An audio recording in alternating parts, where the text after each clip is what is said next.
One day I woke up and I just decided to quit. Companies want to make the changes. A lot of companies have, punch in, punch out, 8 to 5. Oh, no, definitely. For me, success is really about comparing myself to myself. And it was the happiness pie. 50% of your happiness comes from your genetics. Kristina, hi. Hi. And welcome to DeepTalks. So I'll just before we begin, take you through a format of how this show is going to play out, right? We're going to have a very casual chit-chat style of conversation. Let it just flow naturally, very easy. If you have any questions for me, please feel free to ask at any time. Stop me from my questions and ask me the questions that you have. We're going to dive in and speak about what happiness means to you. What is happiness, success, some personal stories, good, bad, things that have shaped you, right? Obviously, we're going to talk about Beyond Employee Engagement, which is your book. I'm actually halfway there. I've read half of this book. Congratulations. Thank you. And we'll talk about it later. But the whole idea is to keep it very easy, keep it very casual, informal, and just get to know each other a little bit better. Okay. So should we start? Yeah, let's do it. Let's roll. So before we begin, I want to know the coffee story. You know that I'm having my coffee here, and I know that you don't drink coffee, and I can't understand why. Why don't you drink coffee, Kristina? Tell us the coffee story. I used to drink coffee Okay. in my 20s. I used to be a smoker in my early 20s, and you always associate smoking with coffee. And one day I woke up and I just decided to quit. And I did it really easily, but I had to cut out everything else that I associated with a cigarette, including drinks, and coffee was one of them, of course. So I stopped drinking coffee. I stopped smoking, and I wanted to continue drinking coffee, but without a cigarette, it didn't taste good. It's very weird psychologically, but I know a lot of people will agree with me. Right. So I just decided to stop both of them. And because I didn't want to go back to the old habit, I just continued with tea and water and... Right. So how long has it been that you've not had coffee or a smoke? Oh, a while. Yeah. Yeah.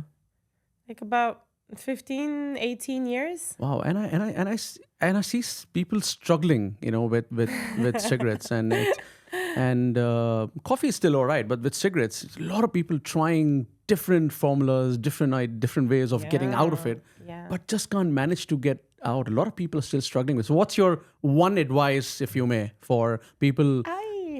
People wanting to quit smoking. So I read the book called The Easy Way to Stop Smoking. Okay. By Alan Carr.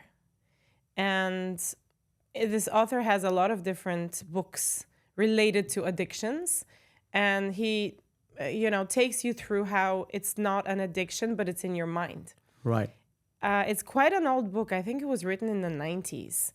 And it's very helpful for everyone that I've recommended it to has stopped smoking. Is it? Well, that's amazing then. So that's anyone listening to this podcast who's wanting to quit smoking, that's your book. So what's the name again?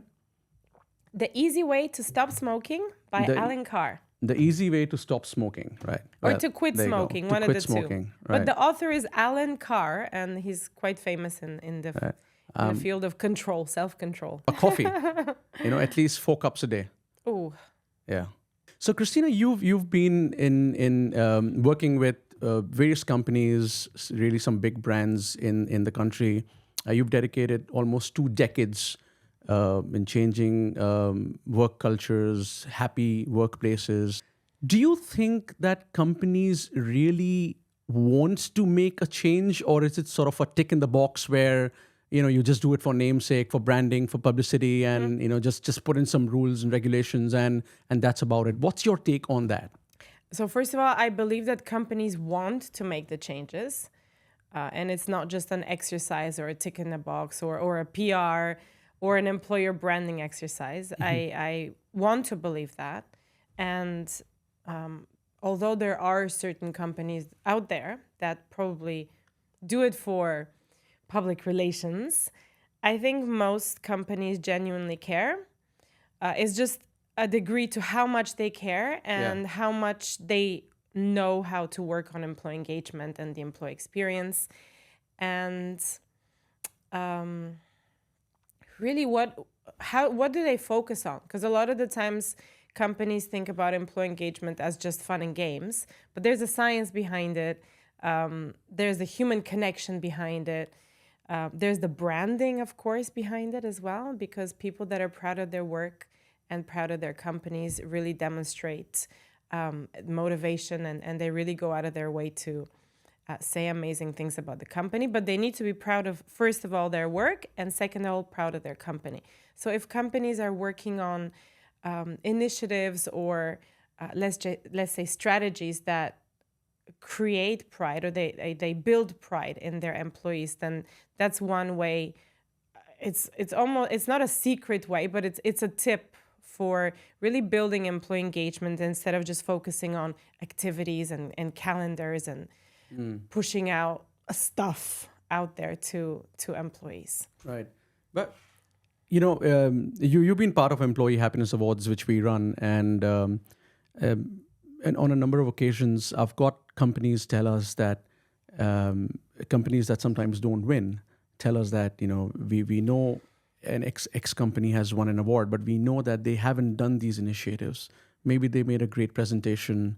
Maybe they came up with an idea just for this jury, so that the jury believes that they have really made an impact with X number of initiatives. And you've been a jury, so you've been on the jury's chair. Multiple times, right? And my response to companies who bring up these questions is that we're not auditors. We are a platform. We bring in an independent jury. Companies come present to us, and based on what jury thinks about them, either they win or they don't, right? So we don't really control at this point whether the presentations and the initiatives have really happened or not. What's your take on that? So the reason I asked you the first question is sort of related, right? They're intertwined, they're related, because a lot of companies do things for PR. Some companies might do some initiatives just on paper, show it to jury, win awards. What's your take on that?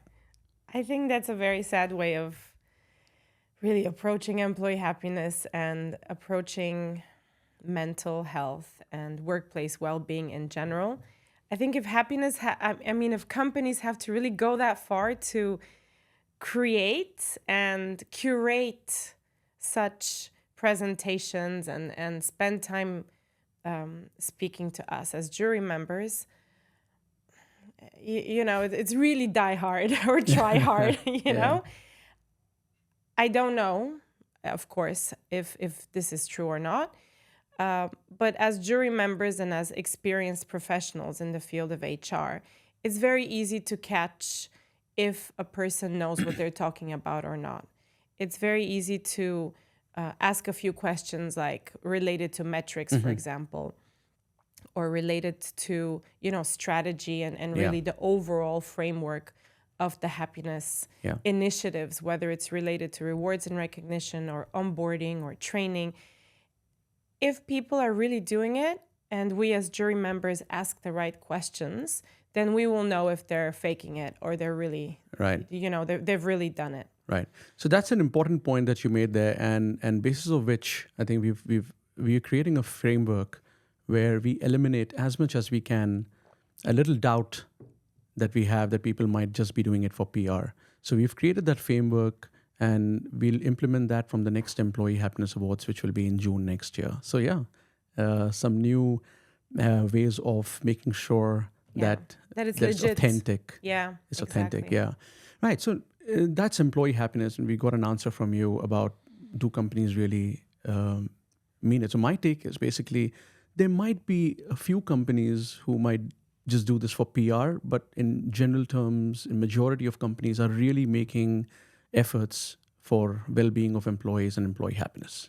I think it's increased in the past. Employee engagement became a term in the 80s with William Kahn. And it took a while for that to spread through different continents. When I first started working on employee engagement in 2008, there were very few companies in Dubai that really knew about the term, that had an employee engagement manager or a department. But over the years, and especially with the recent pandemic, that has become one of the top priorities of companies. And it is because not only because they want employees to be happy and productive and motivated so that that can affect the customer experience, but also because employee engagement obviously helps to save money. It also helps to make money. Yes. So if your employees are engaged and if they know their stuff and if they feel like they're growing and they're earning well and they're well taken care of, they will give more to work, right? It's right. Really taking the extra step, going the extra mile, right? Because you feel that the company loves you, and then you in turn give a little bit more of what you would what you would maybe give to another company. So the more you get from the company, the more naturally you give back. Right. That's a very valid point. I think, I don't know what the saying is, but it's more like look after your employees and in return they will look after your customers. Yeah. Yeah, something on very the lines. Famous. Very famous, right? Now let's talk about, since you've described a little bit about what employee happiness is and if the companies are really doing it, let's talk about your happiness, right? Straight off, are you happy with whatever's going on in your life right now? Are you a happy person? Are you happy? I think I'm generally and genuinely a happy person. And if you ask everyone that knows me, they've seen me in my good moments and my happy moments and my unhappy moments, but generally my happier moments outweigh. Because we have to be realistic, right? We cannot be happy all the time. It's not a Pollyanna situation where we feel like the world is always in bloom. We have to be in touch with all our emotions. We have to acknowledge our emotions. And obviously this is very well, I think, articulated in the two cartoons, Inside Out and Inside Out 2. I think they're super on point with how we as society now, in the last 4 or 5 years since the pandemic, have become really in touch and have started to acknowledge and appreciate all the emotions we have. So it's not just happiness that we need to focus on. It's everything else that has to be acknowledged and either invited or asked to leave politely. Yeah. But whether I'm happy or not, definitely. So how do you describe happiness then? So you're happy, and I've interacted and I've known you for years now, and I've always seen you like this really happy, bubbly person. How do you define happiness? Well, I'm going to take you a little bit further back. So a couple of years ago, in 2017, I met two professors at the university in Buckinghamshire University in England. And I was really inspired. We were both speakers at a happiness conference. And I loved what they did, what they said, how they did it. And I was really inspired. And up until that moment, I had always been reading self-help books, books related to happiness, of course. But I never took a proper degree, a scientific approach to the topic, right? And because I met them, I was so heavily influenced by what they had to say. They were, of course, professors on happiness, positive psychology, to be more exact. And they influenced me. I don't know if they knew that, but I was so impressed with what they said that I actually signed up for a master's degree in positive psychology. And all of my life and all of the readings and studies that I had done related to positive psychology, not knowing about positive psychology, led me to that moment. And of course, I completed my master's. It took a couple of years to do that. And it was in applied positive psychology, which means that it's not just reading theory and doing assignments, but there was a lot of interactive work. So you get to partner up with a person or with a group of people. And for 3 months, you explore certain theories, like theories of gratitude. If you show gratitude and you do a lot of journaling. So if you're looking at, topics like gratitude or kindness or goal setting, well-being, if you're looking at those kind of subjects and you're doing if you're approaching an applied method to that, then it's really not just studying the theory, but looking at how this this particular exercise of intentionally showing gratitude or intentionally being kind to people, how that has effect on your happiness. Right. Something that I learned early on in my master's degree was a theory from Sonia Lubomirsky and her students and her research partners, and it was the happiness pie. Now, that theory has changed a little bit over the years, but in essence, it talks about if you take a pie and you divide it, 50% of your happiness, and this might be a shocker to some people, 50% of your happiness comes from your genetic, your DNA. Wow. Yeah. 10% only comes from your external circumstances. So whether you're male or female, or feel like you're another gender, whether you're ethnicity, the country you live in, whether you're married or single, whether you have children, educated, your work, it's only 10%. All of this only affects 10% of your happiness. Of course, this was all done on from a research perspective. It wasn't just a theory that they came up with. But what's interesting to know is that the other 40% that make up your happiness come from intentional activities. And intentional activities could be things like goal setting. And for me, goal setting is highly important. I think it's not just companies, right, that set goals in the beginning of the year and track the progress on a monthly or quarterly basis. And then you get remunerated based on that, or evaluated or promoted based on your performance and your goals and your KPIs. It's actually we ourselves that must set those for ourselves. Whether it's at the end of the year, whether it's every month, every quarter, whatever it is. For me, and I personally, that really works well for me. Goal setting and accomplishing your goals, or in this case, my goals, really helps with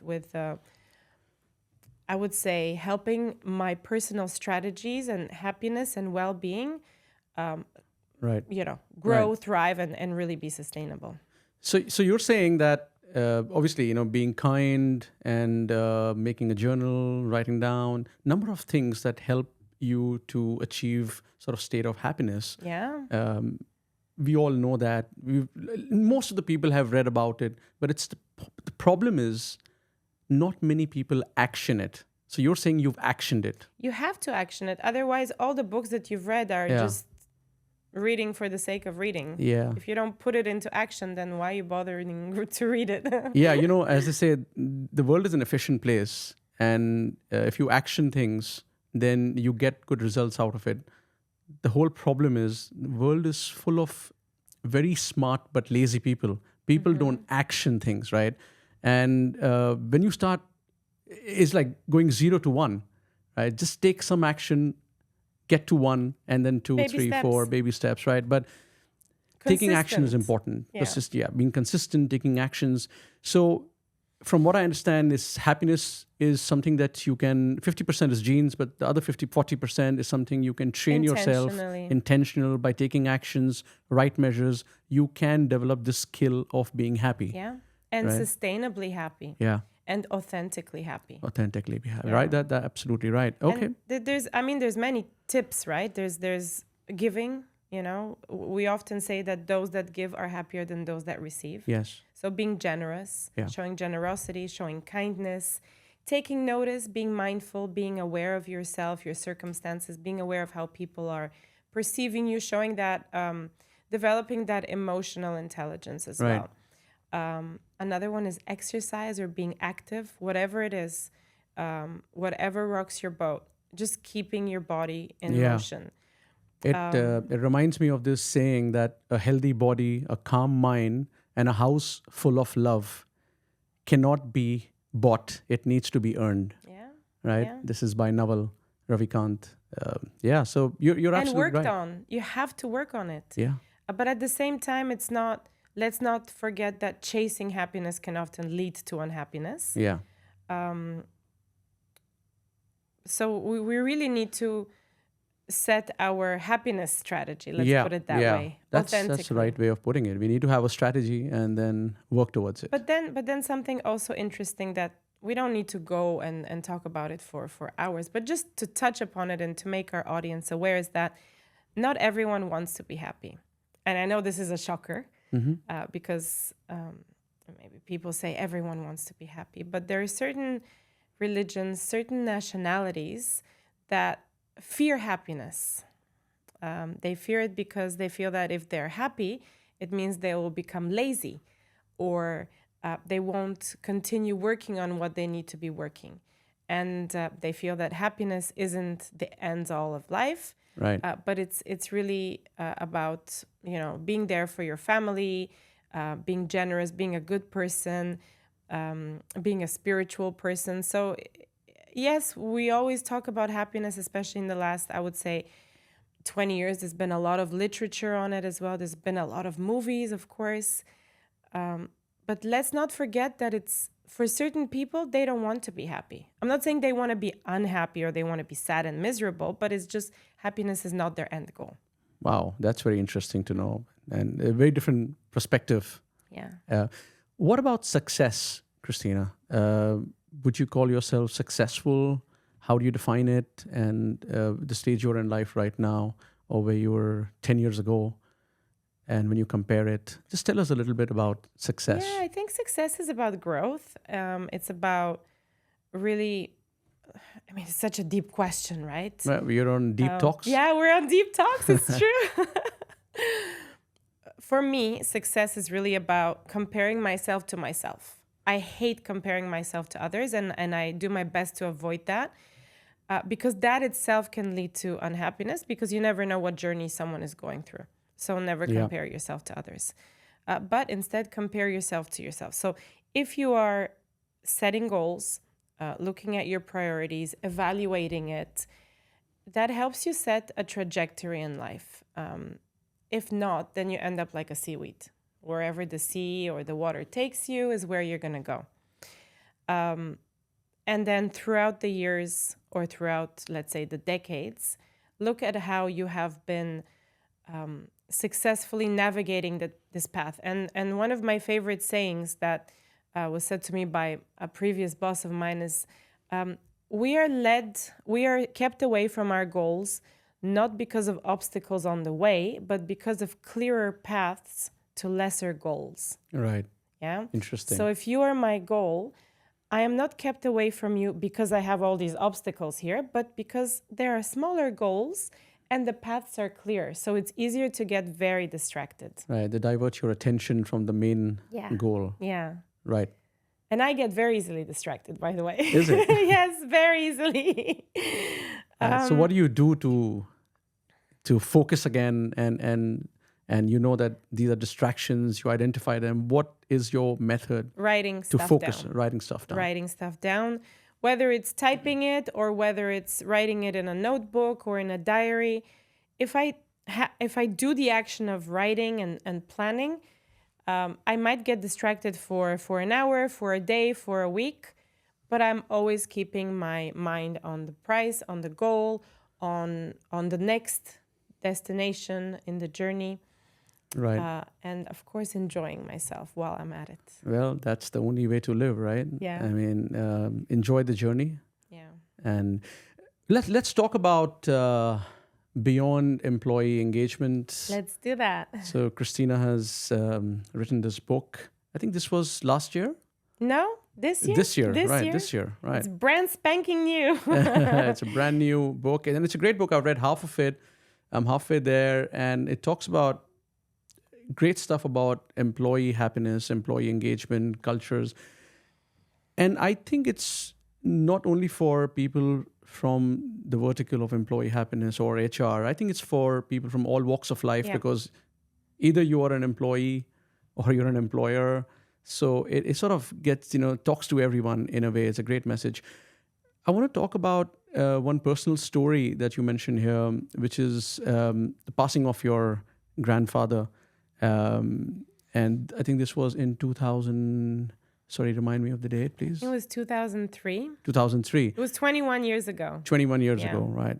It's 2 decades back. And you mentioned that you weren't able to attend the funeral because I think you were working in Malta at the time, Yeah. and the circumstances at work were such that you couldn't travel or you were not allowed to travel. Tell us a little I bit. was not allowed. I was given a choice. You either travel to attend the funeral, and when you're back, you've lost your job because it was during the busy season in the summer, Right. or you stay here and don't go to the funeral. And as in here, it would be Malta. Malta. When this happened to me a few decades ago, Yeah. I never thought that this would set my trajectory in life and my passion for what I do now.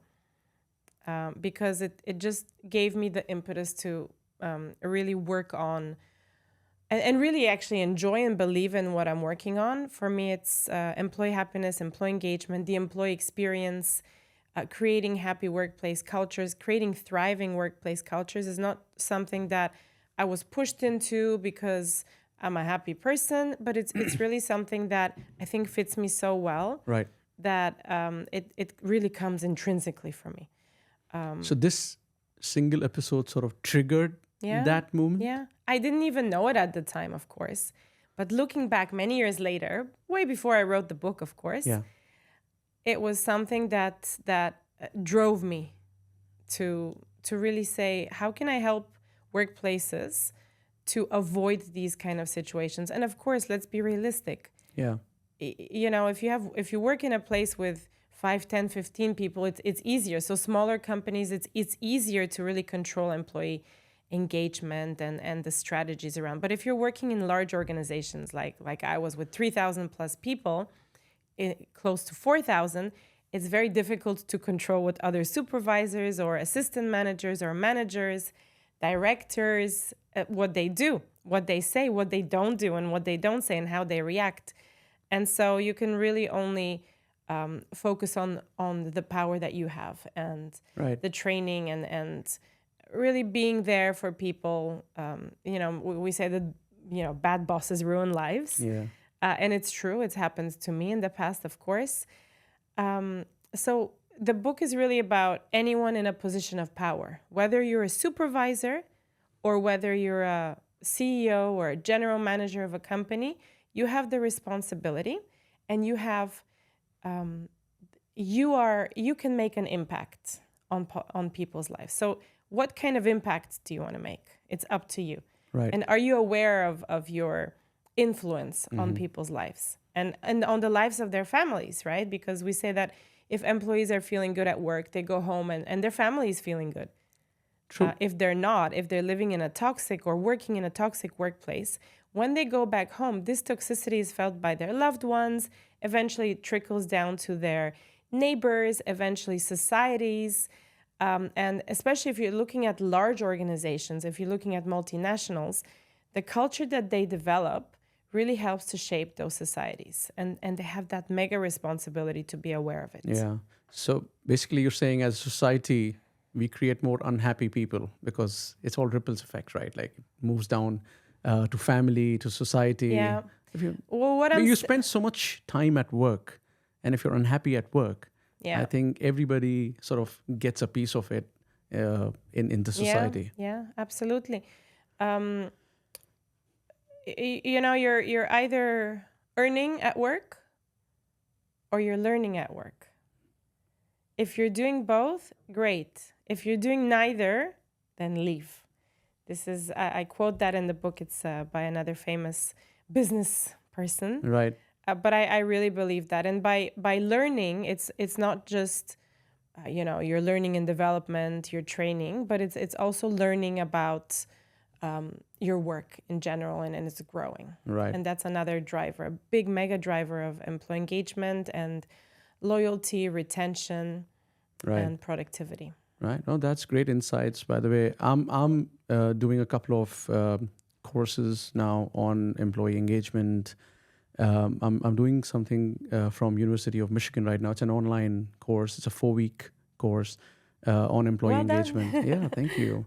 Because we run the Employee Happiness Awards, and which we're coming out with something very interesting in the Yep. next couple of months. And I believe that if I have to really be driving this change, which that's the whole intention, and then I need to learn a little bit more about what employee engagement and employee happiness is. And and therefore I'm learning a little bit more about this entire vertical industry. I think what you're doing is amazing because you now have the awareness, and I'm not saying now as in today, but for a few years you've had that awareness. Yeah. And now what is the next step? You're starting to become a little bit more educated about it. You're starting to really work on, obviously you have a company, you have a team of talented colleagues as well. It's not just about the happiness awards, but it's about you as a leader. Yeah. What kind of leader are you being to or for your team members as well? That's going to help you. Absolutely. Right. Kristina, tell us a little bit more about the book. We've spoken about one episode from the book, but tell us more about the book. What got you to write this book? How hard, easy was it to write the book? And what's next after this book? You're going to write some more? Yes, definitely. Right. People say that writing a book is like giving birth. I've never given birth, but I've written a book. And when you've given birth, right, you're like, that's it, that's enough. I'm not having any more. Honestly, that's what I said with the book. I'm like, I'm not gonna write another book. But now I finished this actually a year ago. But it took time with the editing stages, with the proofreading stages, with the typesetting, the whole printing and editing or publishing process. That takes quite a long time because it has to be professional.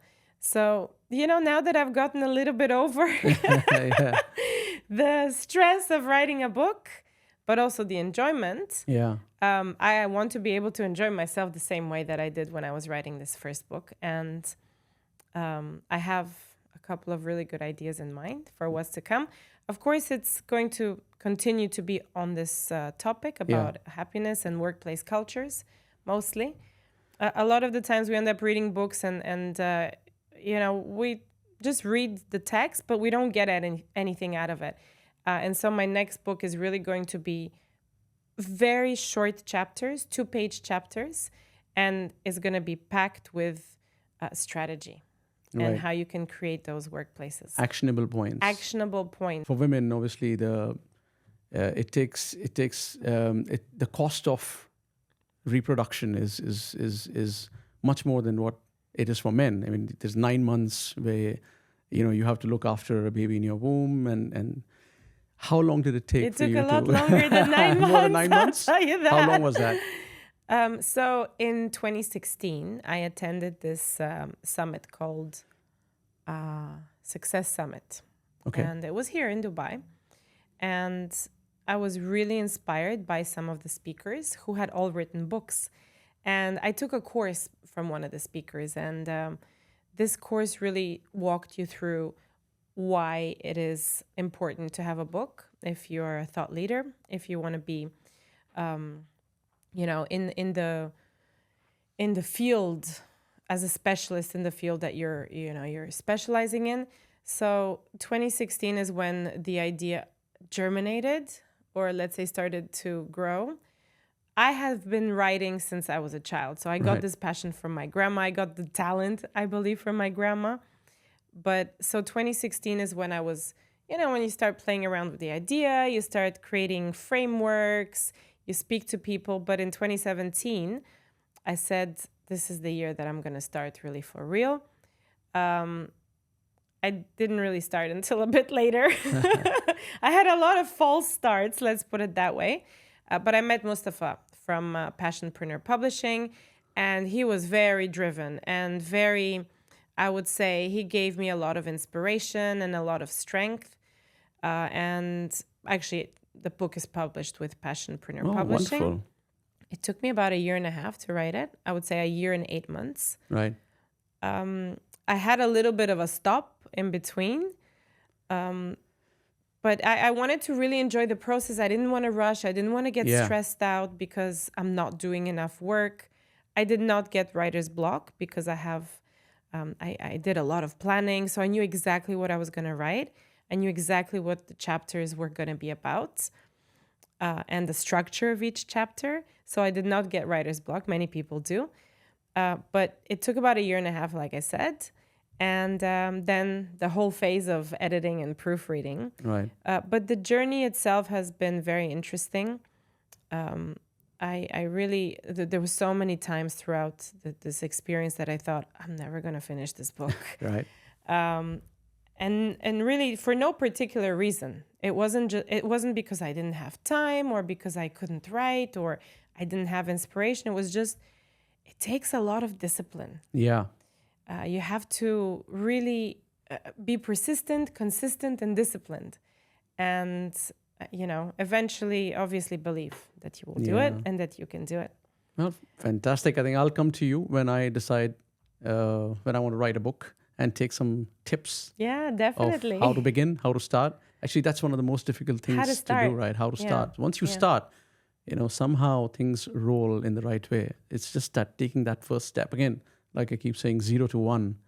Just get to that 1, Yeah. and then 2, 3 becomes a little easier, Yeah. right? Okay, we're going to break a little bit of these questions and have a very interesting game. Just a very short, love quick games. game. Yeah, it's called This or That. Okay. And I'm trying to remember this amazing quote that I had heard about this or that. I think it goes like, a little bit of this and a little bit of that is how new ideas are born, Okay. right? And so we'll play a game called Little Bit of This and That. I'll need to pick up my paper. Sure, go ahead. The format is simple. I'm going to ask you a set of 8 to 10 questions. You just have to choose one. You get 2 seconds strictly to pick your choice, right? You ready? I'm ready. Let's start. Coffee or tea? Tea. Work from home or work from office? Work from office. Office, right? Morning person or a night person? Morning person. Morning person. Books or podcasts? Books. Wow, this is really quick. I think you're answering everything in some... I'm following instructions. I know, this is great. Adventure travel or relaxing vacation? Adventure travel. Adventure. Leading a big team or working solo? Not solo. Not solo. Big so team. Big team. Yeah. Even though it brings tons of complications, politics. Yeah. I think it's more fun than Right. working on your own. Right. Okay. Strategy or creativity? Both. Both. Should I give you that? Both? Yes. All right. Okay. But you can't have a both answer for another question, right? Okay. Public speaking or writing? Writing. Writing. And that's where that explains the book. Would you rather be remembered for making people happy or for making a big impact on the world? Making people happy. Making people happy, right? Emails or phone calls? I can't do both. You can't do both. That option's gone. Emails. Emails. Yeah. With lots of emojis. A lot. Emojis really work. Yes. They really work. Well, thank you. That's it. These are these 10 questions. Well done. That was pretty quick. Thank you. And this just I explains. followed instructions. You did, right? Yeah. How about breaking rules? Do you break a lot of rules? I can't say that on a podcast. Why not? I love breaking rules. You love breaking rules. People who know me well know that I'm not a rule follower. Right. It's not a 9 to 5. Oh, is that a rule? Well, when a lot of companies have, punch in, punch out, 9 to 5. Oh, no, definitely. No. Definitely no. I mean, I'll stick to it, but I'll end up probably working a lot more. Right. So that brings me to the question that, if you end up working a lot more, how do you balance your work and personal life?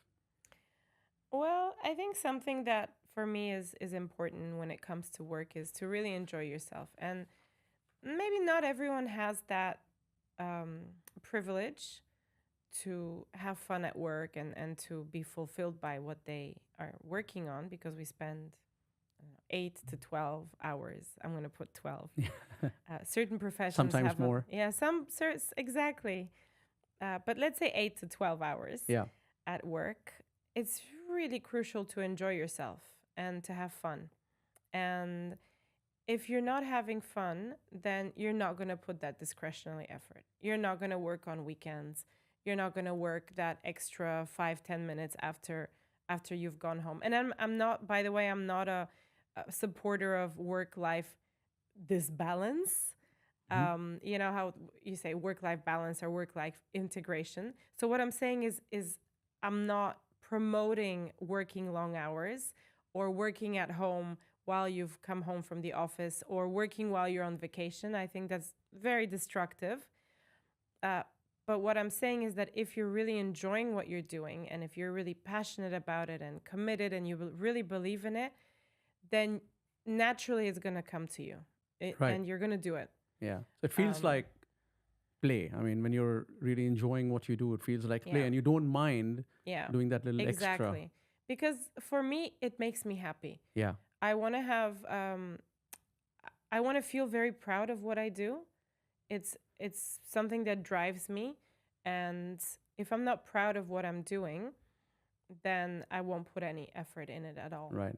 And sometimes if I'm proud of what I'm doing, because this is my name that I'm putting to it, then I might have to work a little bit extra. Got it. Yeah. Are you in the rat race?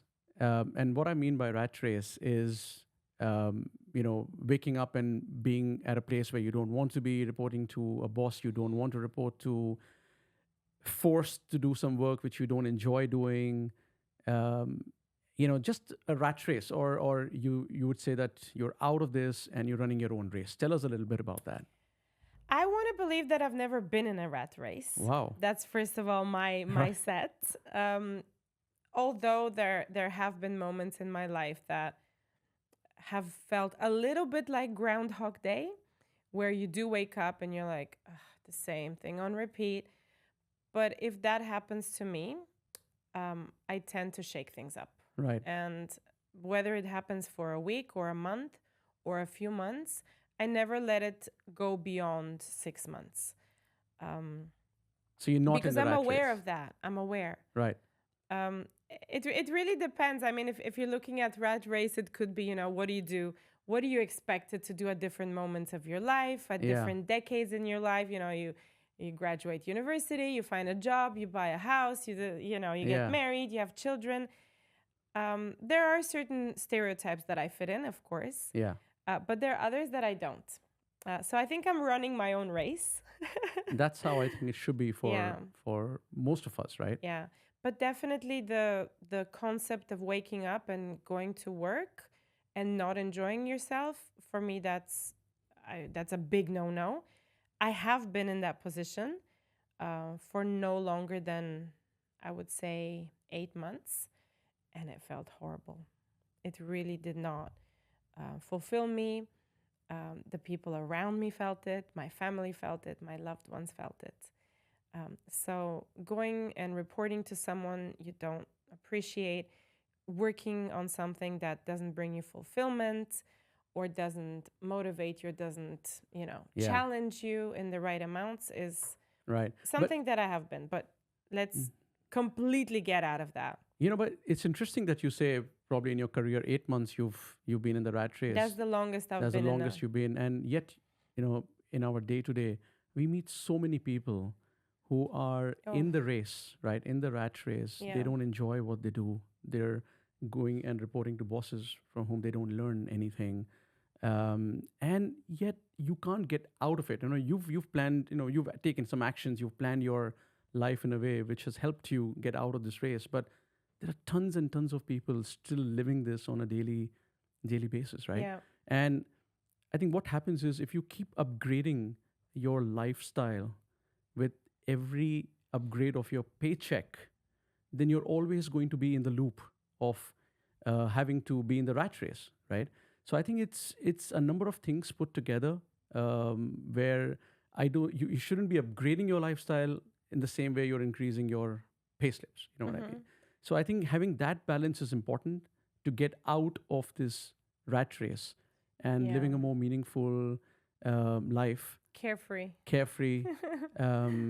This is my take on how you can be liberated basically from the rat race. I mean, if you're looking at the rat race as being something like you have to continue working because you've invested into too many things in terms of expenses, and you don't have a good bank balance or a good investment or good alternative sources of income to say, you know what, I'm just going to quit this job and move on because I'm not happy, then that is definitely a rat race. That's exactly what I'm Yeah. talking about. So you have certain obligations to your family, to the world. You're investing, like you said, you have family to take care of, pay school fees, and once you have a slight increment in your salary, you think, well, I can get a better car. So once you get a better car, then you're again in that loop, right? Yeah. Where now you to spend more for the car, so you need to keep making that money, right? So it's an endless sort of cycle. Yeah. And to do this, you have to do this, right? This or that, right? So you have to keep working, keep progressing, making sure that your income keeps increasing, and then you're increasing your expenses. So what I'm trying to say is, it's important to strike that balance. With every increase of your income, your expenses shouldn't increase the same way. Yes, and I think it's really about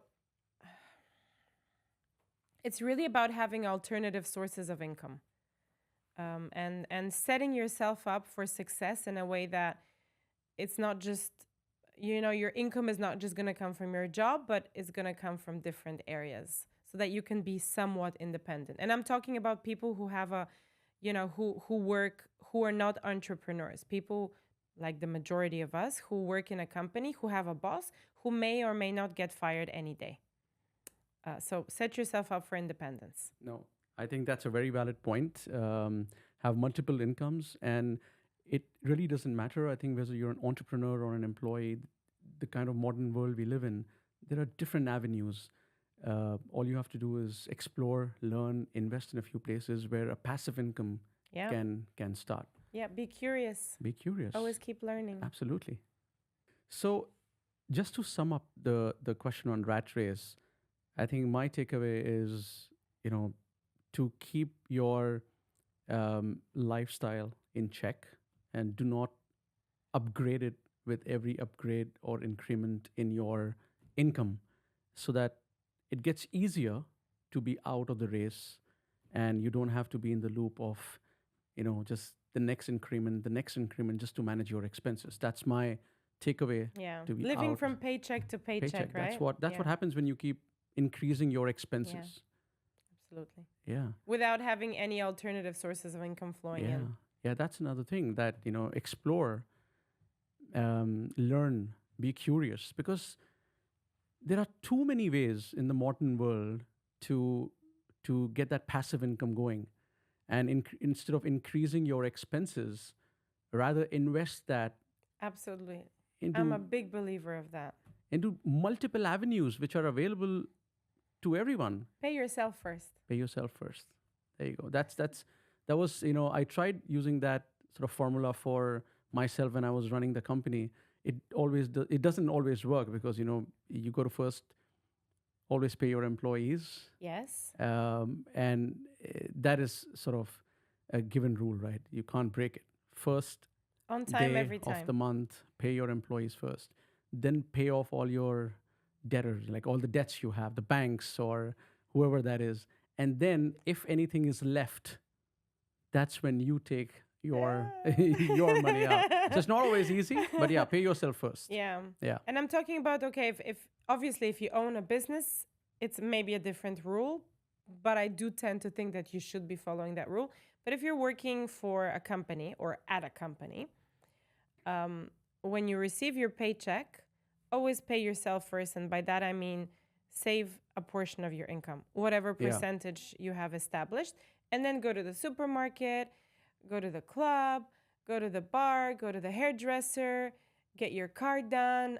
Always get your savings first. Yeah. And invest. Yeah. Right. On that note, let's sum this up. Kristina, I have had a great chat. Really enjoyed our conversation. We spoke about what happiness means to you, touched a lot of your personal moments of your life. We spoke about work. We spoke about beyond employee engagement.